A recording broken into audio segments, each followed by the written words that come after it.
స్నేహితులారా,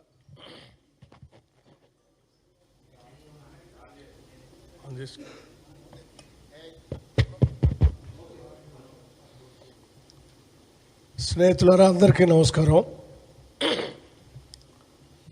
ఈరోజు రాష్ట్ర ప్రభుత్వం ప్రవేశపెట్టినటువంటి బడ్జెట్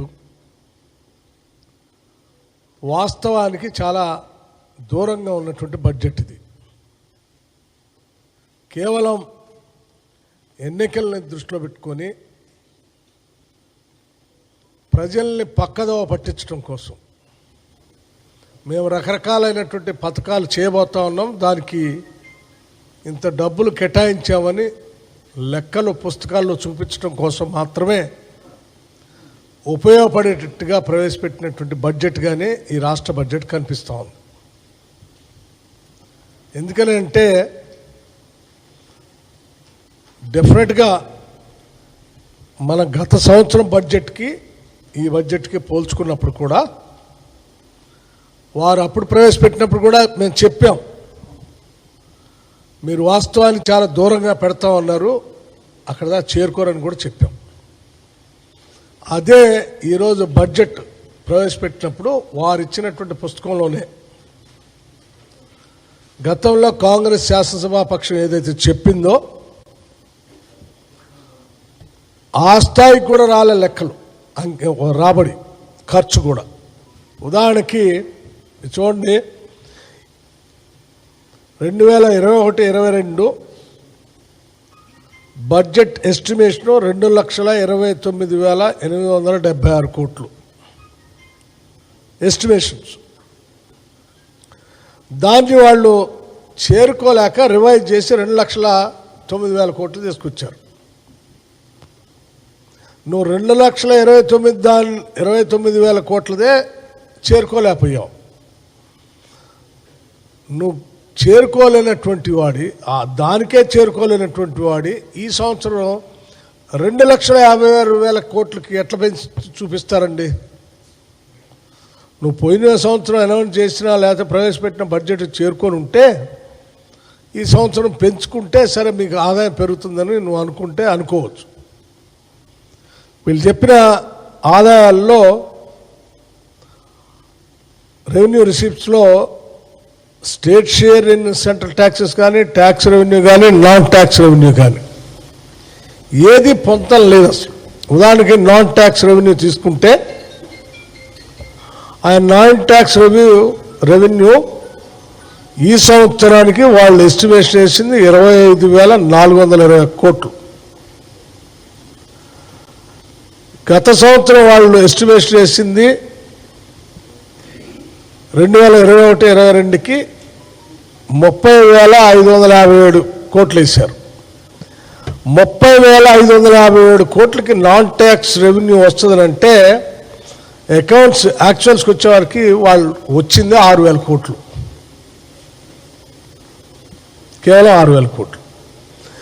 6,000 కోట్లు వచ్చిన వాళ్ళు మళ్ళీ ఈ సంవత్సరం కూడా 25,000 కోట్లు చూపిస్తూ ఉన్నారు. అంటే దీన్ని బట్టి అర్థం చేసుకోవచ్చు, ఈ లెక్కలన్నీ కూడా కేవలం ఏది మేము ఇళ్ళకింత ఇస్తూ ఉన్నాం, బళ్ళకింత ఇస్తూ ఉన్నాం, రోడ్లకింత ఇస్తూ ఉన్నాం, పోలీస్ శాఖకి ఎంత ఇస్తూ ఉన్నాం అని లెక్కలన్నీ వేసి కూడి మొత్తం లెక్క కూడి ఇగో 2,56,000 కోట్లు మేము బడ్జెట్ ప్రవేశపెడుతున్నాం అని చెప్తున్నాం. కానీ యాక్చువల్గా వచ్చేవరకు ఖర్చు పెట్టేదానికి వచ్చేవరకు ఏం ఉండదు ఈ బడ్జెట్.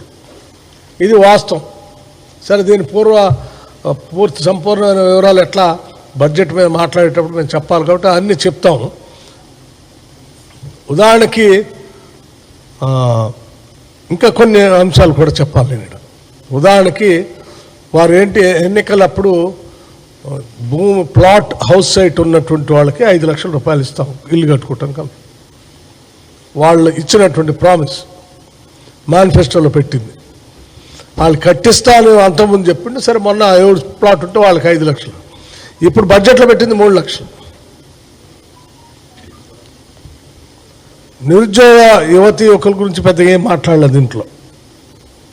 గ్రామీణ ప్రాంతాల్లో హౌస్ సైట్స్ గురించి విపరీతంగా ఇబ్బంది పడుతూ ఉన్నారు. ఇళ్ల ప్లాట్లు అనేది ఆనాటి కాంగ్రెస్ ప్రభుత్వాల్లో ఇచ్చినటువంటి ఇళ్ల ప్లాట్లు తప్ప ఈ టీఆర్ఎస్ ప్రభుత్వం వచ్చిన దగ్గర నుంచి, ఈ రాష్ట్రం ఏర్పడిన దగ్గర నుంచి ఒక్క ఊర్లో ఒక్క గజం కూడా కొత్తగా అదనంగా ప్లాట్ చేసి పేదవాళ్ళ పంచలే. అది దీంట్లో ఏమైనా చెప్తారో అని చూస్తే అది చెప్పలే. రైతుల గురించి వడ్డీ లేని రుణాలు ఏమన్నా ఇస్తామేమో చెప్తారేమో అంటే అది చెప్పలే. పావులా వడ్డీకి రుణాలు ఇస్తారని ఏమన్నా రైతులకి ఇస్తారంటే అది చెప్పలే. డ్వాక్రా సంఘాలకు కూడా ఏమైనా వడ్డీ లేని రుణాలు ఇస్తారేమో అని అంటే అది చెప్పలే. ఇట్లా ఏ వర్గానికి కూడా ఉపయోగపడేటట్టుగా లేనటువంటి బడ్జెట్ ఇది, దేనికి కనపడలేనటువంటి బడ్జెట్. సో ఇదంతా ఒక మసిబూసి మారేడుకాయ చూసి భ్రమలు కల్పిస్తూ మేము అద్భుతంగా చేస్తూ ఉన్నాం, రాష్ట్రాన్ని అంతా బంగారు తెలంగాణగా మార్చేసాం, బంగారు తెలంగాణ మోడల్లో బంగారు భారతదేశాన్ని చేయబోతా ఉన్నాం అని ప్రచార చేసుకోవటానికి, ప్రసార మాధ్యమాల్లో ప్రచారం చేసుకోవటానికి పనికొచ్చేటువంటి బడ్జెట్ తప్ప యాక్చువల్గా పేదవాళ్ళకి పనికొచ్చేటువంటి బడ్జెట్ కాదు ఇది. ఇది రైతులకు పనికొచ్చేది కాదు, విద్యార్థులకు పనికొచ్చేది కాదు, నిరుద్యోగ యువకులకు పనికొచ్చేది కాదు, పేదవాళ్ళకి, దళిత గిరిజనులకి పనికొచ్చేది కాదు. ఎస్సీ ఎస్టీ సప్లానికి సంబంధించిన నిధులు కూడా అనేక సంవత్సరాలుగా ఏ రకంగా అయితే పక్కదో పట్టించారో ఈ సంవత్సరం కూడా అట్లాగే ఉన్నాయి తప్ప దీంట్లో ఆ క్యారీ ఫార్వర్డ్ చేసినటువంటి నిధులు, ఖర్చు పెట్టిన నిధులు క్యారీ ఫార్వర్డ్ చేస్తున్నాం, అవన్నీ కలిపి ఈ సంవత్సరం ఖర్చు పెడతాం అని చెప్పడానికి కూడా ఇక్కడ ఇందులో చూపించలే.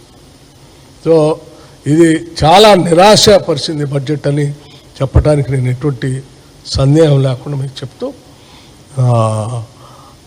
ఈ బడ్జెట్ ప్రవేశపెట్టినటువంటి సందర్భంలో ఈనాటి వరకు ఎప్పుడూ లేనటువంటి ఒక కొత్త విధానాన్ని, అంటే భారత రాజ్యాంగం ప్రకారం లేకపోతే చట్టసభల ప్రాక్టీసెస్ అండ్ ప్రొసీజర్ ప్రకారం నడుచుకోకుండా ప్రతి సంవత్సరం ఇటువంటి బడ్జెట్ ప్రవేశపెట్టిన తర్వాత ఆ బడ్జెట్లో ఇచ్చినటువంటి హామీలు, ప్రవేశపెట్టినటువంటి ఖర్చు లావాదేవీలు అన్నీ కూడా మళ్ళీ కొత్తగా బడ్జెట్ ప్రవేశపెట్టేటప్పుడు ఒక ప్రోగ్రెస్ రిపోర్ట్ ఇచ్చి గత సంవత్సరం మేము ప్రవేశపెట్టిన దాని మీద ఇగో ఇలా ఖర్చు పెట్టాం, ఇలా జరిగింది, ఇంత అభివృద్ధి అయింది, ఇగో మేము ఇంత లెక్కలు ఆ రోజు చెప్పాం, ఇంత ఖర్చు పెట్టామని చెప్పాల్సినటువంటి ఇవ్వాల్సిన రిపోర్ట్ ఎవ్రీ ఇయర్ ఈ రాష్ట్రానికి ఇవ్వాల్సినటువంటి రిపోర్ట్ని ఈ సంవత్సరం రిపోర్టే ఇవ్వకుండా లేకుండా చేశారు. మీకు గవర్నర్ గారికి ఏమైనా వ్యక్తిగతంగా తగాదాలు ఉంటే అది ప్రజాస్వామ్యానికి, చట్టసభకు సంబంధం లేదు. ఇది ప్రజల హక్కు. ఈ రాష్ట్ర ప్రభుత్వం గత సంవత్సరం అనౌన్స్ చేసినటువంటి బడ్జెట్కి సంబంధించిన రిపోర్టు ప్రజలు తెలుసుకోవాలి చట్టసభల ద్వారా. Government is answerable to the హౌస్కి రిపోర్ట్ ఇచ్చిన తర్వాతనే మళ్ళీ ఈ సంవత్సరం బడ్జెట్ పెట్టాలి. అటు గవర్నర్ గారితో కూడా రిపోర్ట్ చెప్పించలేదు, పోనీ వీళ్ళేరని రిపోర్ట్ చెప్పారంటే వీళ్ళు చెప్పలేదు. అంటే ఒక పద్ధతిని పూర్తిగా ఎత్తేసారు. గతంలో కనుక మేము డిమాండ్స్కి 18 రోజులు ఉండే చర్చ, దాన్ని ఎత్తేసారు. జనరల్ డిస్కషన్ 6 రోజులు ఉండేది, దాన్ని ఎత్తేసారు. సో ఎట్లా వాటన్నిటిని పద్ధతులు ఎట్లా ఎత్తేసుకుంటూ వచ్చారో ఇవాళ ఈ రాష్ట్ర ప్రజలకి చట్టసభల ద్వారా ఇచ్చే రిపోర్ట్ను కూడా ఎత్తేసారు. ఈ ఎత్తేయటం సభా నిబంధనలకి విరుద్ధంగా జరుగుతూ ఉంది. ఇది కరెక్ట్ కాదు, దీన్ని రెక్టిఫై చేసుకోవాలని ప్రధాన ప్రతిపక్షంగా మేము పాయింట్ ఆఫ్ ఆర్డర్ లేవనెత్తి సభలో సభాపతి గారి చెప్పడం కోసం కాంగ్రెస్ శాసనసభ పక్షానికి సంబంధించిన శాసనసభ్యులు అందరం కలిసి లేచి దాదాపు 30 నుంచి 40 నిమిషాలు నిలబడి అరిసి అరిసి అరిసి అరిసి మాకెళ్ళి చూడండి, మైక్ ఇవ్వండి, పాయింట్ ఆఫ్ ఆర్డర్ అని చెప్పి అరుస్తూ ఉంటే కూడా కనీసం మాకెళ్ళి చూడటానికి కూడా ఇష్టపడినటువంటి సభాపతి గారి స్థానం, సభాపతి గారి ఆ విధానం చాలా ఆవేదనకు గురి చేసింది. ఈరోజు ఒక జాతీయ రాజకీయ పార్టీకి సంబంధించినటువంటి ఫ్లోర్ లీడర్గా 30 నుంచి 40 నిమిషాలు మా శాసనసభ్యులు అందరితో కలిసి నిలబడి పాయింట్ ఆఫ్ ఆర్డర్, ఈ సభ నడిపే వ్యవహారాలు సరిగా లేవు, దీన్ని రెక్టిఫై చేయాలా, మీరు సభా వ్యవహారాలని సక్రమంగా నడపాలని చెప్పడం కోసం అడిగినంతసేపు కనీసం చూడటానికి కూడా ఇష్టపడకుండా, మైక్ ఇవ్వకుండా, మా పాయింట్ ఆఫ్ ఆర్డర్ ఏంటనేది కూడా అడగకుండా చేసినటువంటి సభాపతి గారి విధానం ఈ ప్రజాస్వామ్యానికి చాలా గొడ్డలు పెట్టలాగా ఉంది. ఈ విధానం ఇలాగే కొనసాగితే భవిష్యత్తులో ఇది లేకపోతే ప్రభుత్వాన్ని నడిపే రాజకీయ పార్టీ సభలాగే మారుతుంది తప్ప అది శాసనసభలాగా ఉండదు. శాసనసభ అనేది గెలిచి వచ్చినటువంటి అన్ని రాజకీయ పార్టీలకి అక్కడ సభ్యులుగా ఉన్నటువంటి వాళ్ళందరికీ సంబంధించిన సభ. అది ప్రభుత్వ సభ కాదు, అది ప్రభుత్వానికి సంబంధించిన సభ కాదు, అది చట్టసభ. అది శాసనసభ అందరికి సంబంధించింది. ప్రతి సభ్యులకి ఉన్నటువంటి హక్కుల్ని కాపాడాల్సినటువంటి గౌరవ సభాపతి గారు ఎందుకో నేను లీడర్ ఆఫ్ అపోజిషన్ అయిన దగ్గర నుంచి ఈ సభాపతి గారి ఆలోచన విధానం కానీ వారు చూపించేటువంటి వివక్ష కానీ చాలా స్పష్టంగా కనిపిస్తూ ఉంది. చాలా ఆవేదనకు గురై నేను మాట్లాడుతూ ఉన్నాను. ఇది కరెక్ట్ కాదు, ఇది సరైన పద్ధతి కూడా కాదు. అందుకే సభాపతి గారికి నేను పదే వారికి విజ్ఞప్తి చేస్తున్నప్పుడు కూడా వారిలో ఎటువంటి మార్పు రావట్లేదు. కాకపోతే మా కాంగ్రెస్ శాసనసభాపక్ష నాయకుడిగా నా పాత్ర పోషించడానికి కూడా అవకాశం ఇవ్వకుండా పదే మైక్ కట్ చేయటం, లేకపోతే మైక్ ఇవ్వకపోవటం, లేకపోతే మాకెళ్ళి చూడకపోవటం, చూస్తే ఏదో పాపం తగులుతున్నట్టుగా వాళ్ళు భావించే విధంగా చైర్లో కూర్చొని ఒక పక్క ఇలా చూస్తూ కూర్చోవటం నిజంగా చాలా ఆవేదన గురి చేస్తూ ఉంది. ఇది మంచి సాంప్రదాయం కాదు. ఈ రాష్ట్ర ఔన్నత్యాన్ని కాపాడేటువంటి విధానంగా లేదు. సభా వ్యవహారాలు తెచ్చుకున్నదే, ఈ రాష్ట్రాన్ని తెచ్చుకున్నదే, పోరాటం చేసిందే ఈ రాష్ట్రంలో ఉన్నటువంటి అందరూ తల ఎత్తుకొని ఆత్మగౌరవంతో బతకటానికి. ఎవరో ఆంధ్ర పాలకులు ఈ రాష్ట్రంలో, ఈ ఉమ్మడి రాష్ట్రంలో పాలన చేస్తూ తెలంగాణ ప్రజలను అవమానాలకు గురి చేస్తూ ఉన్నారు. మనకు ప్రత్యేక రాష్ట్రం కావాలి, ఆత్మగౌరవంతో బతకాలని చెప్పి మొదలైనటువంటి పోరాటంతో వచ్చిన ఈ తెలంగాణ రాష్ట్రంలో ఆ బేసిక్ లైన్నే ఈరోజు దాన్నే తొంగలో దొరుకుతున్నారు. సెల్ఫ్ రెస్పెక్ట్ అనేది లేకుండా చేస్తూ ఉన్నారు. This is not correct. So నేను మరొకసారి వారికి, సభాపతి గారికి మీడియా ద్వారా నేను విజ్ఞప్తి చేస్తూ ఉన్నాను. ఇటువంటి విధానాలని సాంప్రదాయం మంచిది కాదని చెప్తా ఉన్నాను. Thank you.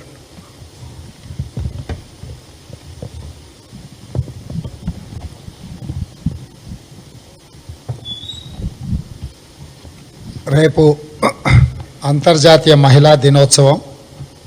ఈ సందర్భంగా